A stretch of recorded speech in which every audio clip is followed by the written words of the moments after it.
দর্শক মণ্ডলী, আজকে দেখাবো পিএম কিষানের বেনিফিশিয়ারি স্ট্যাটাস কীভাবে চেক করবেন নতুন পদ্ধতিতে 2024 সালে। চেক করার জন্য প্রথমে আপনি একটি ক্রোম ব্রাউজার ওপেন করবেন। ওপেন করার পরে এখানে পিএম কিষান বলে সার্চ দেবেন। সার্চ দেওয়ার পরে একটি নতুন পেজ ওপেন হবে। নতুন পেজ ওপেন হওয়ার পরে আপনি এখানে দেখতে পাবেন পিএম কিষানের অফিসিয়ালি ওয়েবসাইট pmkisan.gov.in। এখানে পিএম কিষান সম্মান নিধি এখানে ক্লিক করবেন। ক্লিক করার পরে একটি নতুন পেজ ওপেন হবে। ওপেন হওয়ার পরে আপনি দেখবেন নিচে স্ক্রল করে অনেকগুলি অপশন দেখতে পাবেন। এখানে যেমন ইকেওয়াইসি এখানে করতে পারবেন। যদি আধার কার্ডে মোবাইল নম্বর দেওয়া থাকে তাহলে আপনি এখানে ইকেওয়াইসি করতে পারবেন। নিউ ফার্মার রেজিস্ট্রেশন করতে পারবেন, কিন্তু আধার কার্ডে মোবাইল নাম্বার অবশ্যই থাকতে হবে। এখানে সেলফ রেজিস্ট্রেশন করার পরে এখানে আপনি স্ট্যাটাসটা দেখতে পাবেন আপনার পিএম কিষাণ সম্মান নিধি এইটা অ্যাপ্রুভ হলো কি না। তারপরে আপনি এখানে updation of self registration farmer এখানে করতে পারবেন। এখানে আমরা দেখাবো যদি আপনার পিএম কিষাণে আপনি টাকা পেয়ে থাকেন বা অ্যাপ্রুভ হয়ে থাকে তাহলে আপনি এখানে চেক করতে পারবেন। তাহলে আপনাকে এখানে প্রথমে ইউ স্ট্যাটাসে চেক ক্লিক করতে হবে। ক্লিক করার পরে একটি নতুন পেজ ওপেন হবে।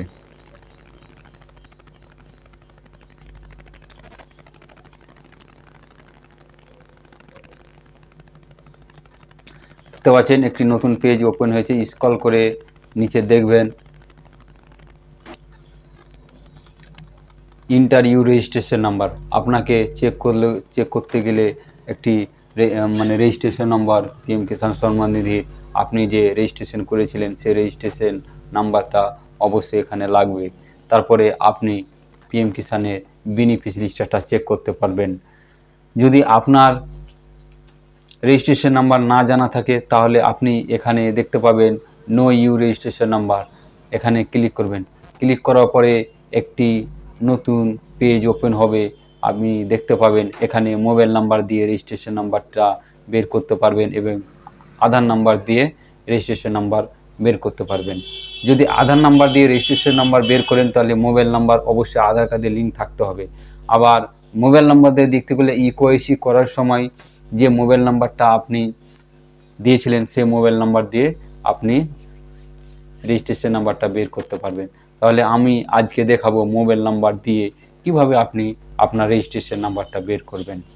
প্রথমে এখানে আপনার এখানে আপনার মোবাইল নাম্বারটা দিয়ে দিবেন।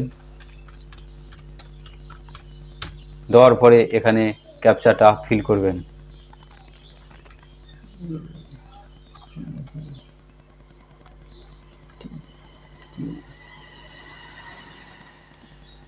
দিয়ে গেট মোবাইল ওটিপিতে ক্লিক করবেন। ক্লিক করার পরে আপনি দেখবেন আপনার মোবাইলে একটি ওটিপি যাবে। এখানে আপনি ওটিপিটি ভালোভাবে দেখে ফিল আপ করে দেবেন।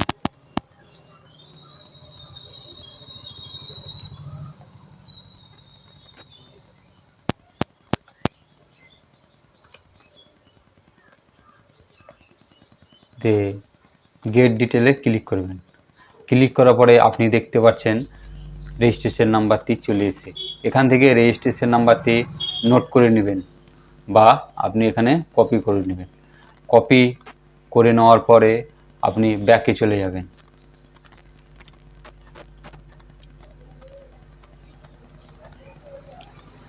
ব্যাকে গিয়ে এখানে ইন্টার রেজিস্ট্রেশন নাম্বার, এখানে আপনি ইন্টার রেজিস্ট্রেশন নাম্বারটি আপনি বসিয়ে দিবেন।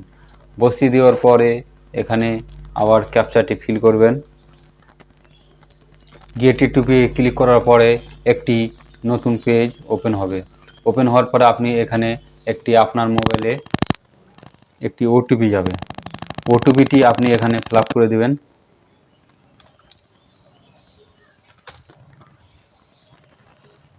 গেট ডিটেলে ক্লিক করবেন। ক্লিক করার পরে আপনি দেখতে পাচ্ছেন আপনার পুরো ডাটা ওপেন হয়ে গেছে। আপনি এখান থেকে দেখতে পাবেন কিভাবে কত কিস্তি টাকা পেলেন, এখানে আপনি ক্লিক করে দেখতে পাবেন কত কিস্তি টাকা পেয়েছেন।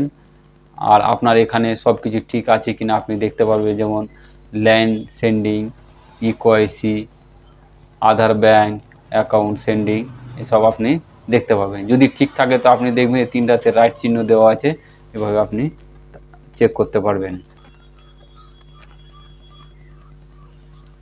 যদি ভিডিওটি ভালো লেগে থাকে লাইক ও শেয়ার ও সাবস্ক্রাইব করে দিবেন। ধন্যবাদ।